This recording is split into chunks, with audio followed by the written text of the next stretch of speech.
It began with a slam so hard the windows rattled.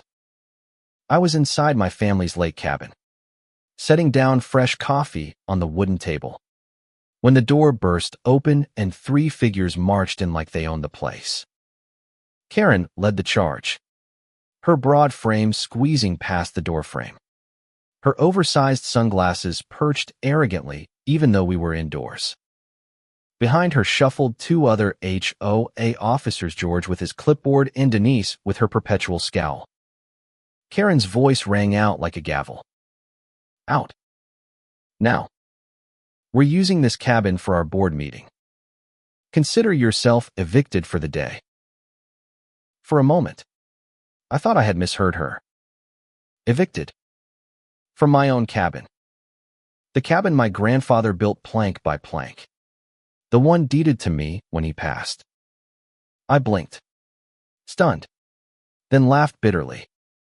You can't be serious, I said. But Karen was already pulling out folders, fanning them across my table like it belonged to her. I am serious, she snapped. We need privacy for HOA business. And since you're technically part of the community, you have no right to deny us access to what's for the good of all. Neighbors had trickled in behind them, peering curiously from the deck, phones in hand. The scene was surreal. Me, the rightful owner, standing frozen while trespassers commandeered my home. Karen threw her purse onto my couch and sat down with a huff, snapping her fingers at George to set up his clipboard. Denise began pacing, muttering about new bylaws. It was as though my identity had been erased in seconds. Rage surged hot in my veins. My father had taught me patience. But this wasn't just disrespect, it was theft in real time. Theft cloaked in arrogance. This is my cabin, I said sharply. I have the deed, the land, the keys. You have no right to be here.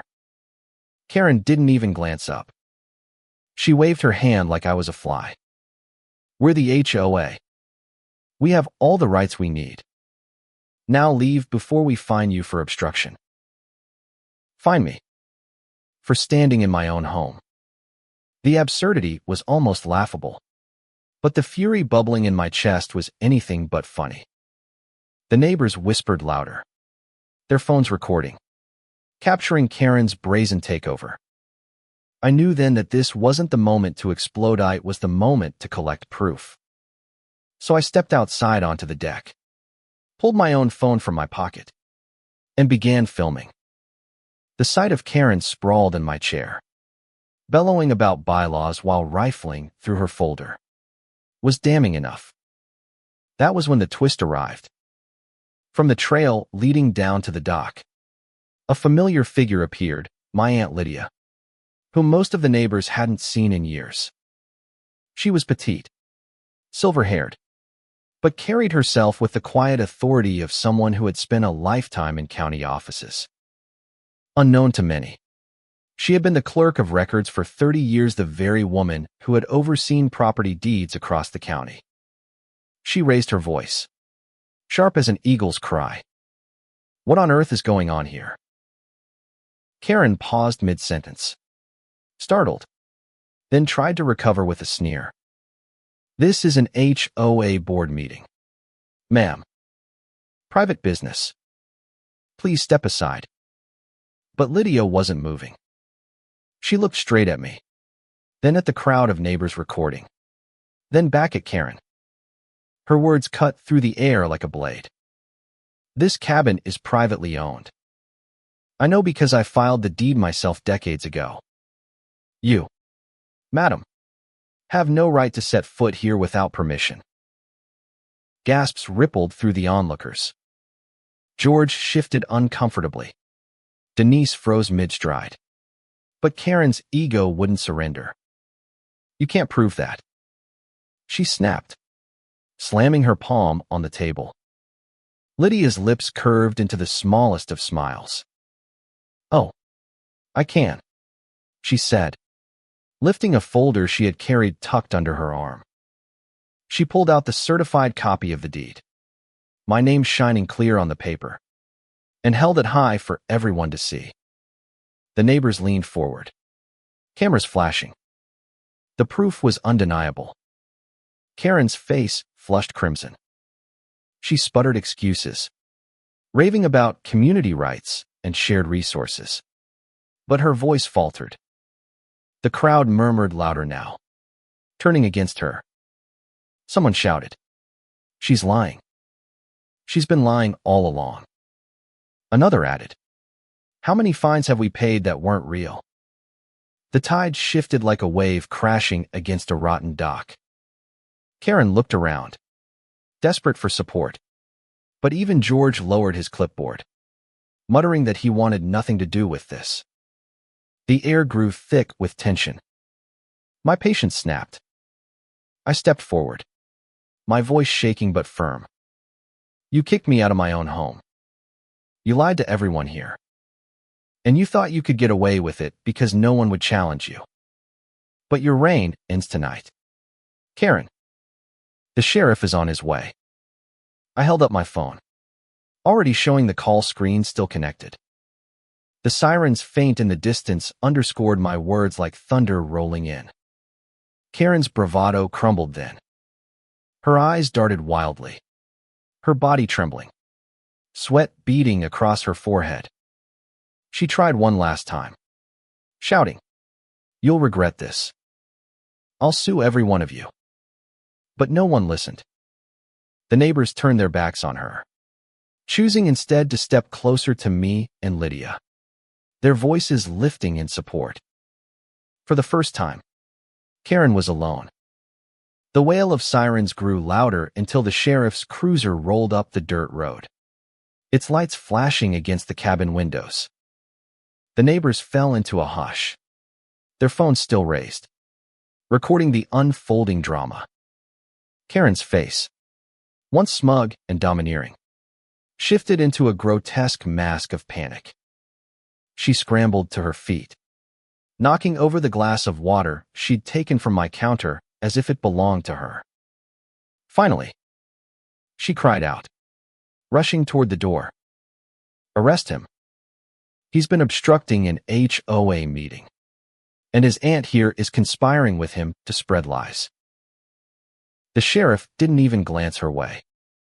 He came straight to me and Lydia, shaking my hand firmly, his eyes scanning the scene with the kind of practiced sharpness that could cut through any performance. "You called us?" he asked.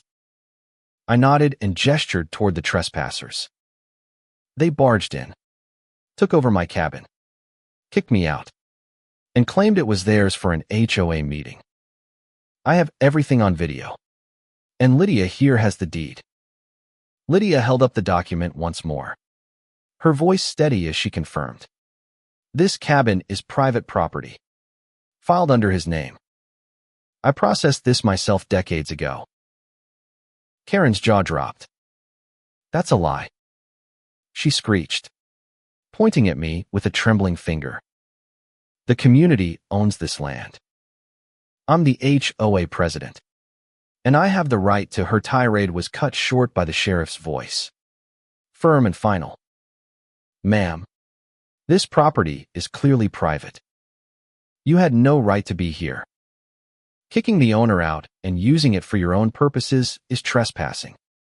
Plain and simple." The crowd erupted with gasps and murmurs, some even cheering quietly. The tide that had been turning now surged against Karen like a flood. George, who had clutched his clipboard like a lifeline, dropped it to the floor. "I'm out," he muttered, stepping back.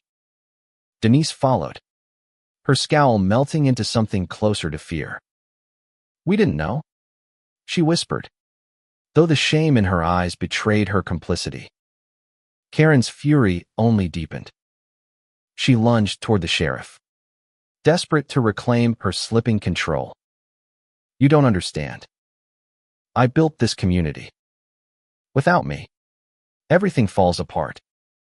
You can't just..." The sheriff raised his hand, silencing her. "What you've built, he said coldly, is a house of cards. And it just collapsed. He turned to his deputy, who had stepped out of the cruiser, and gave a small nod. The deputy moved forward, producing a citation pad. The neighbors leaned in, their cameras catching every word as the deputy read Karen her violations, criminal trespass, filing fraudulent notices, unlawful assembly on private property.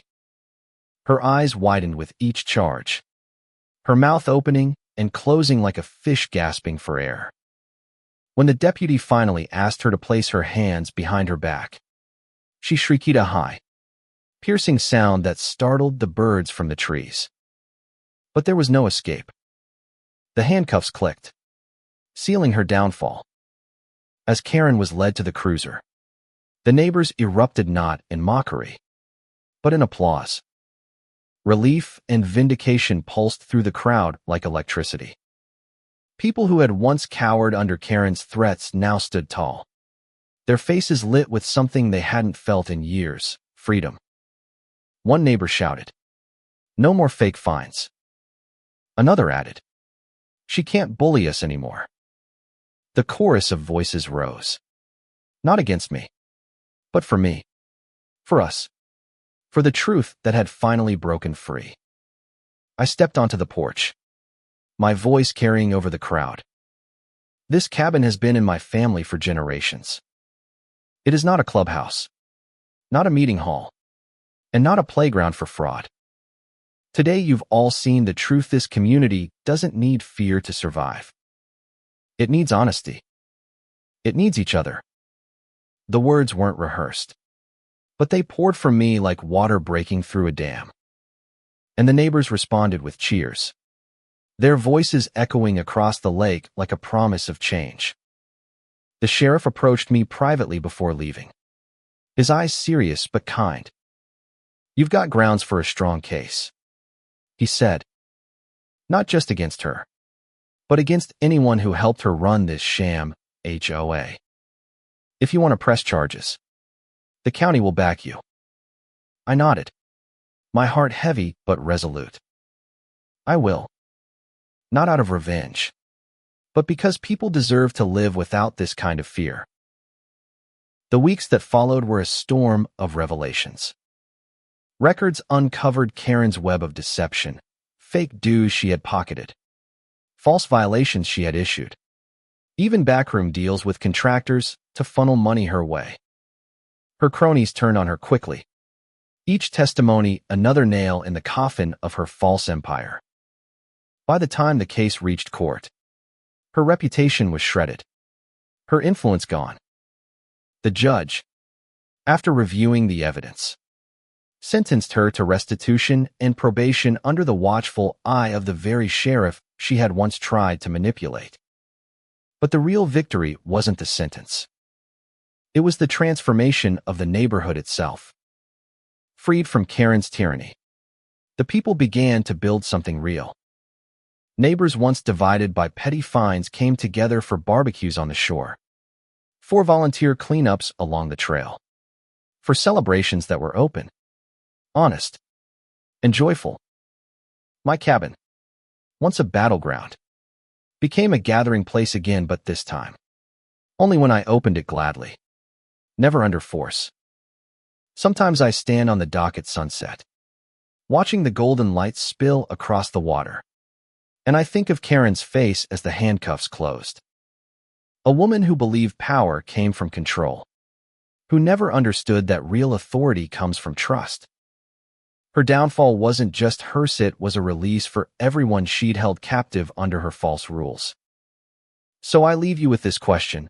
When someone like Karen abuses power to the point of humiliating and deceiving an entire community, should they ever be given a chance to redeem themselves?